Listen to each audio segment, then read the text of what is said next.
இப்போ சனி பயிற்சி வந்துருச்சு. எங்க வீட்ல வந்து சாமி கும்பிட சொல்லி ரொம்ப தொல்ல பண்றாங்க. இந்த சாமி கும்பிட்டா 7:30 சனி பாதிப்பு இருக்காதுன்னு எப்படி நம்புறது? அதுக்கு எங்க வீட்ல கேட்டா பதில் சொல்ல மாட்றாங்க. எப்படி சாமி கும்பிட்டா சரியாகும்? சரி. சாமி கும்பிட சொல்கிறது தான் வீட்டில் இருக்கிறவங்களோட வேலை. பெரியவங்களோட வேலை, சாமி கும்பிடுங்க, ஏழரை சனி இருக்குது அப்படின்னு சொல்கிறது தான் அவங்க வேலை. அது எப்படி வேலை செய்யன்ற வழிமுறையெல்லாம் சொல்கிறது எங்களோட வேலை. இது எங்ககிட்ட தான் கேட்கணும். இப்போது பக்தி அப்படிங்கிறது என்ன தெரிஞ்சுக்கணும். பக்தினால் நமக்கு என்ன மாதிரியான பலன்லாம் கிடைக்கும், பக்தி எத்தனை வகை இருக்குது அப்படின்னு தெரிஞ்சுக்கலாம். பக்தினா என்னென்னா ஒரு சேவிங்ஸ் பேங்க் மாதிரின்னு அர்த்தம். தர்மம் தலை காக்கும்னு சொல்கிறாங்க இல்லையா, அந்த மாதிரி பக்தியும் தலை காக்கும். ஏன் அப்படின்னா தானம், தர்மம், சரியை, கிரியை, யோகம், ஞானம், தட்சணை, புண்ணிய சேத்திரங்களில் போய் நீராடுதல், தீர்த்த யாத்திரை போடுதல், மணி, மந்திர, யந்திர, தந்திர, ஔஷதம், திதி கொடுத்தல், பித்ருக்கடன் தீர்த்தல், ஜபம், தபம், யாகம், ஓமம், விரதம், இந்த மாதிரி பக்தி முறைகள் இவ்வளோ இருக்குது. இவ்வளோ பக்தி முறைகளுக்கும் பலன் என்ன அப்படின்னா சேமிப்பு அப்படின்றது தான். என்னத்தை சேமிக்கிறோம் அப்படின்னா புண்ணியத்தை சேமிக்கிறோம். புண்ணியம்னா அடுத்தவங்களுக்கு கொடுக்கறது மட்டுமே புண்ணியம் கிடையாது. நல்லோரை காண்பது கூட புண்ணியம். ஒரு நல்ல மனுஷன் இருக்கான், எம்ஜிஆர் பாட்டு போடுவார், நான் ஆணையிட்டால் அது நடந்து விட்டால், அப்புறம் நல்லோர் முகத்திலே முழிப்பேன்னு சொல்லுவார். ஸோ அந்த மாதிரி நல்லவங்களை பார்க்கறது கூட புண்ணியங்க. நல்லவங்களை தீண்டினால் புண்ணியம், தொட்டா புண்ணியம், பார்த்தா புண்ணியம், அவங்க ஆசீர்வாதம் பண்ணால் புண்ணியம். இந்த மாதிரி இருக்குது. நல்லவங்க மனசு மகிழ்ச்சி தர மாதிரி நடந்துக்கிட்டால் புண்ணியம்.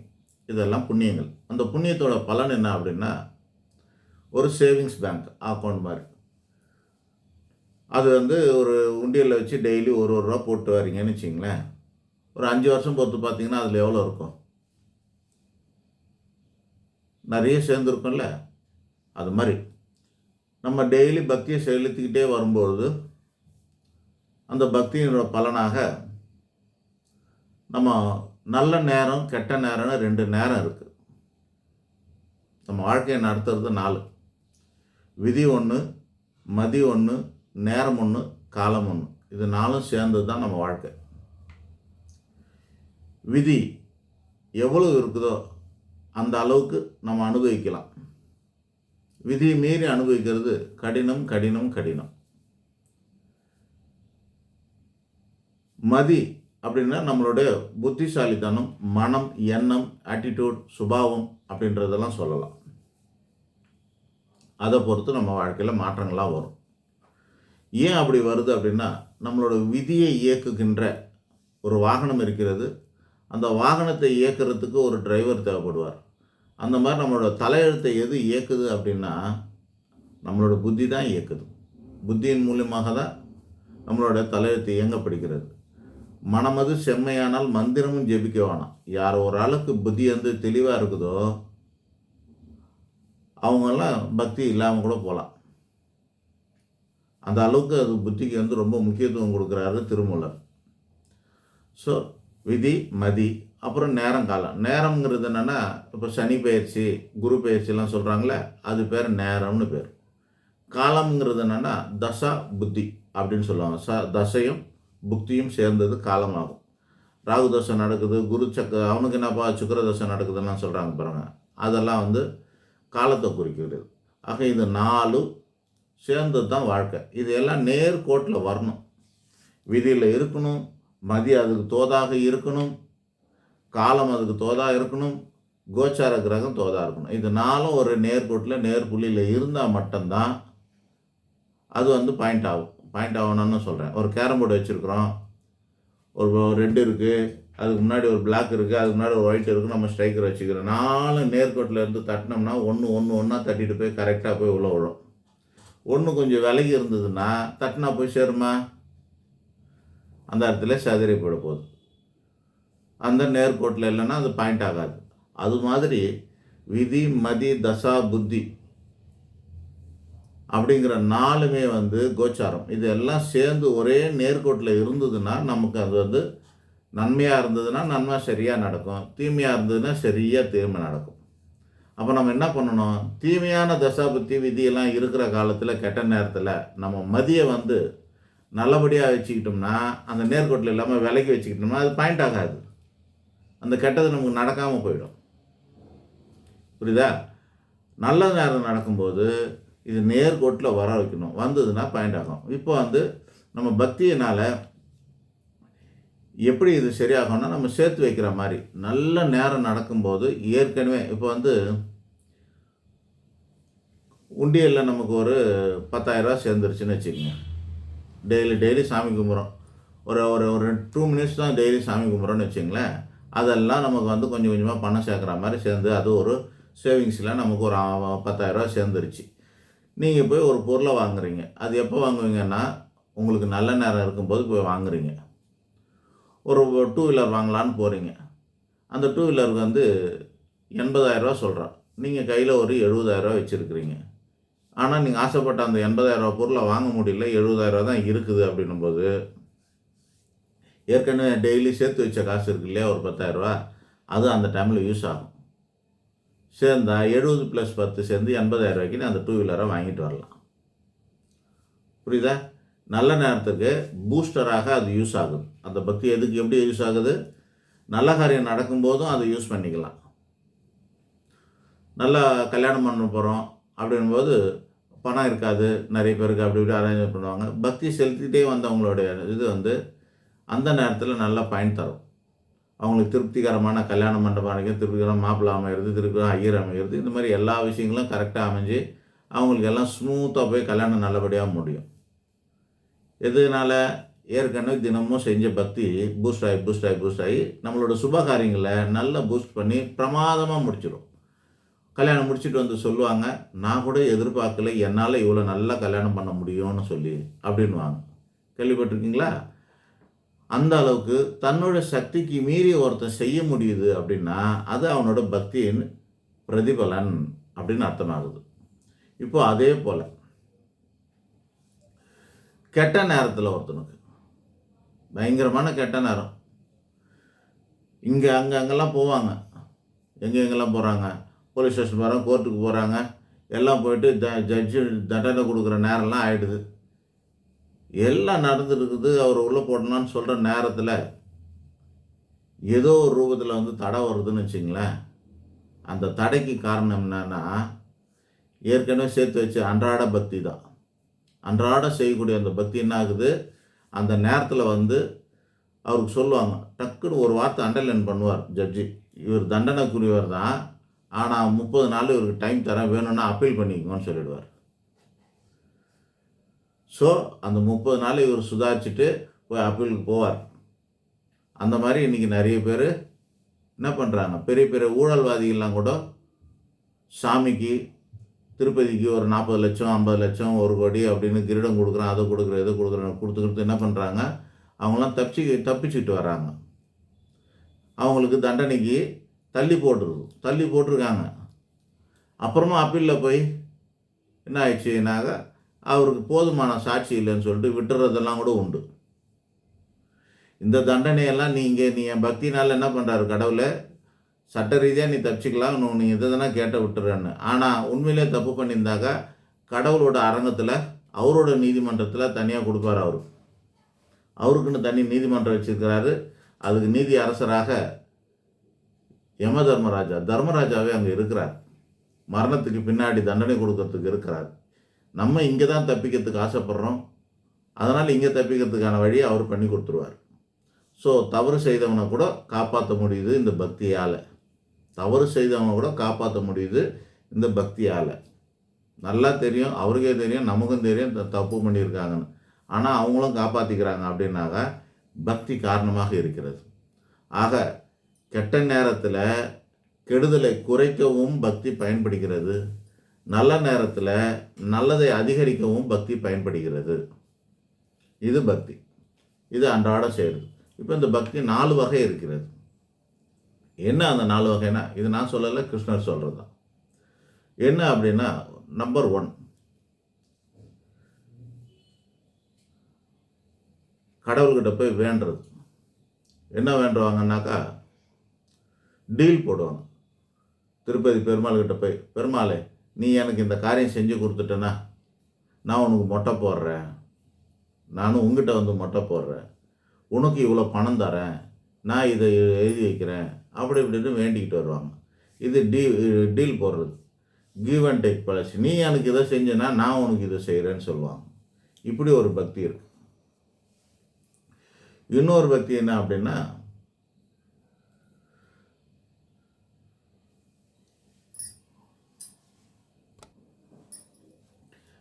அதாவது கிவ் அண்ட் டேக் பாலிசி சொன்னேன், இது பண்ணால் இது நல்லதுன்னு சொல்லிட்டு அவருக்கே வந்து ஷேர் கொடுக்கறது.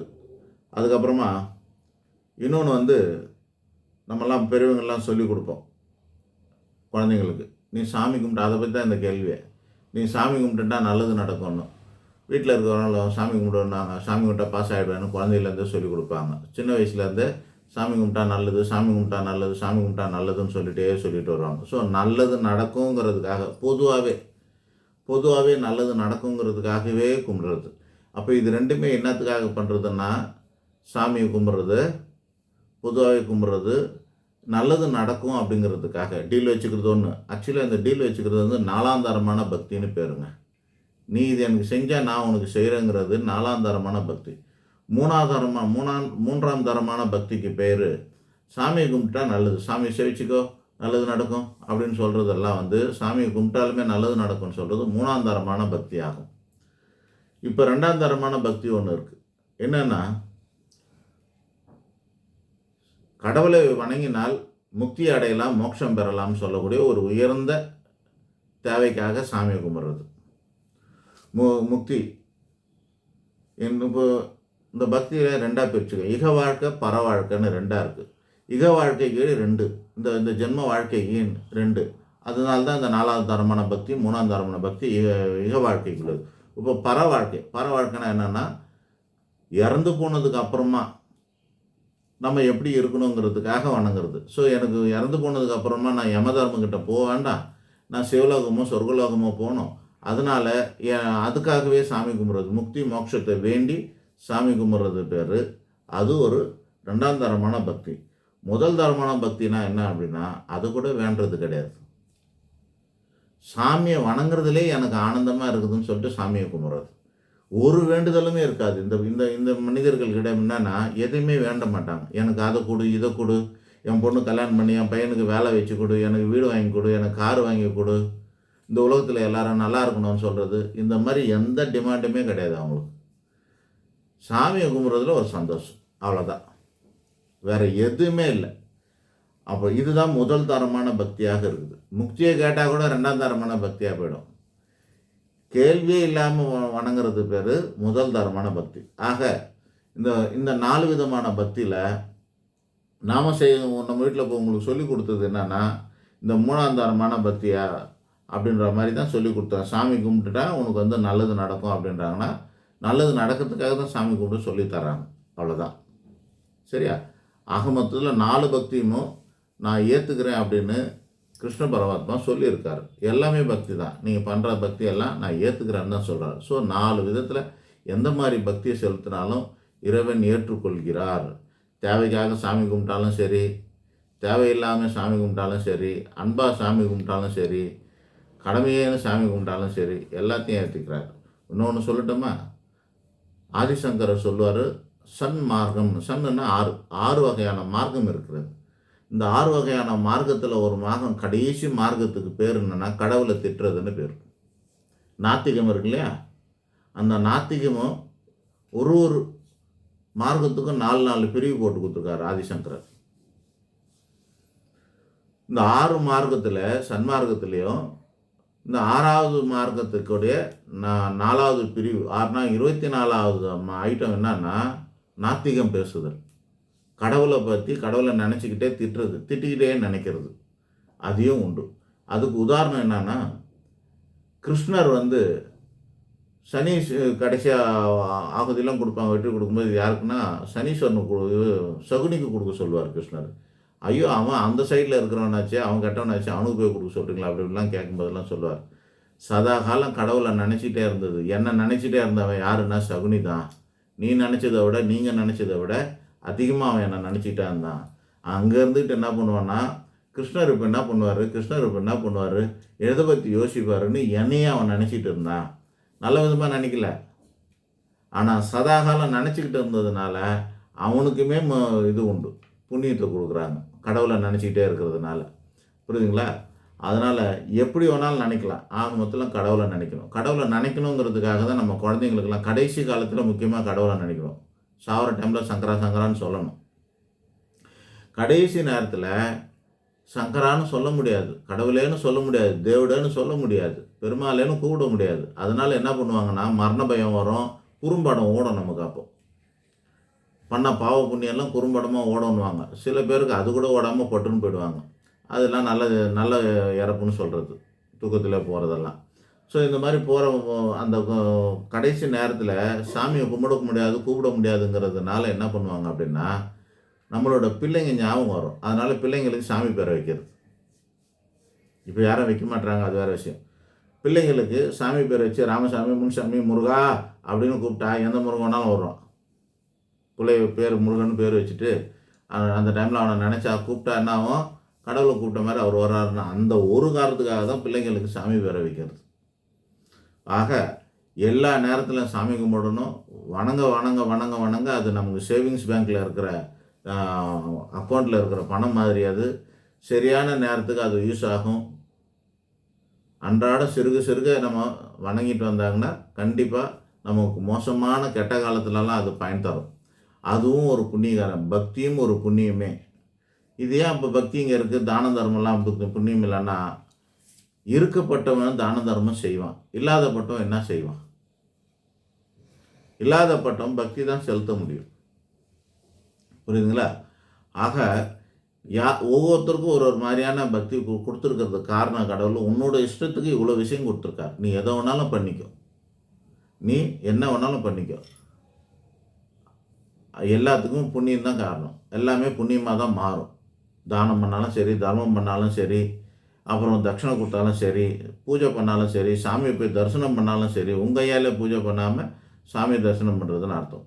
அப்படி பண்ணாலும் சரி, தியானம் பண்ணாலும் சரி, யோகா பண்ணாலும் சரி, சாமியை நினச்சிக்கிட்டு நீங்கள் இது பண்ணாலும், அல்லது ஒரு உபன்யாசத்தில் போய் உக்காந்துட்டு கதைகளை கேட்டுக்கிட்டே இருந்தாலும் சரி, அதில் ஞானம் தெளிவு பெற்றாலும் சரி, காசி ராமேஸ்வரம் போய் குளித்தாலும் சரி, குளிக்காமலே போய் கோயிலுக்கு வர பெரிய கோயிலுக்கு 12 ஜோதிர்லிங்கத்துக்கு போயிட்டு வந்தாலும் சரி, இந்த மாதிரி மணி மந்திரங்களெல்லாம் மந்திரங்களெல்லாம் ரத்தனங்களை அணிஞ்சிக்கிட்டாலும் சரி, எந்திர தந்திரங்களெல்லாம் பயன்படுத்திட்டாலும் சரி, தாய்த்து போட்டுக்கிட்டாலும் சரி, எல்லாமே புண்ணியத்தில் சேரும். இதெல்லாம் புண்ணிய காரியங்களாக கணக்கிடப்பட்டிருக்கிறது. இந்த புண்ணியங்கள் உங்கள்கிட்ட இருக்கிற வரைக்கும் உங்களோட நல்ல காலங்களில் நல்லது அதிகரிக்கும், கெட்ட காலங்களில் கெட்டது குறையும். இதுக்கு தான் சாமியை இது செய்யும். பரிகாரம்னு ஒன்று இருக்குது, அதுவும் அப்படி தான். பரிகாரம்னா என்ன அப்படின்னா, இன்ஸ்டண்ட்டாக நமக்கு பூஸ்டர் மாதிரி. அது இப்போ உதாரணத்துக்கு சோர்ந்து போயிருக்கிறவருக்கு நல்ல பழசாரெல்லாம் கொடுத்து நல்ல சாப்பாடெலாம் கொடுத்து அவரை டெவலப் பண்ணலாமா இல்லையா? உடம்பு ஏறுமா இல்லையா? ஆனால் இமீடியட்டாக உடம்பு ஏற்றணும்னு என்ன பண்ணுறது? பல்ஸ் ரேட்டு சடன்னு இறங்கி போச்சு, 50-60ன்னு வந்துடுச்சு. இப்போ என்ன பண்ணுவாங்க? டாக்டரை கூப்பிட்டு பண்ணாக்கா உடனே டெக்ஸ்ட்ரோஸ், குளுக்கோஸ், நார்மல் செல்லுன்னு ஏற்ற போகிறாங்க இல்லையா? அப்படி ஏற்றினோன்னா ஒரு அரை மணி நேரத்தில் அது 1 மணி நேரம், 1 பாட்டில் 2 பாட்டில் ஏறினோன்னா ஏறி உட்காந்துருப்பாங்க. 2 ஹவரில் டிஸ்சார்ஜ் பண்ணி வீட்டுக்கு அனுப்பிடுவாங்க, நார்மல் ஆகிடுவாங்க. அது எப்படி இம்மிடியட்டாக நமக்கு பலன் தருதோ அதுக்கு பேர் தான் பரிகாரம். ஆக்சுவலி பக்தி பரிகாரம். பக்திங்கிறது ஸ்லோவாக டெய்லி சாப்பிட்ற சாப்பாடு மாதிரி. பரிகாரங்கிறது குளுக்கோஸ் ஏற்றிக்கிற மாதிரி, சடனாக ஏற்றி பவர் கிடைக்கிற மாதிரி. ஆக மொத்தத்தில் அதுவுமே புண்ணிய காரியம்தான். எதை பண்ணாலும் நமக்கு கெட்ட நேரத்தில் நல்ல பலன் கிடைக்குங்கிறது, கெட்ட நேரத்தில் கெடுதலை சுத்தமாக குறைக்கும், நல்ல நேரத்தில் பலன்களை அதிகமாக தரும். ஆள் தான். நன்றி, வணக்கம்.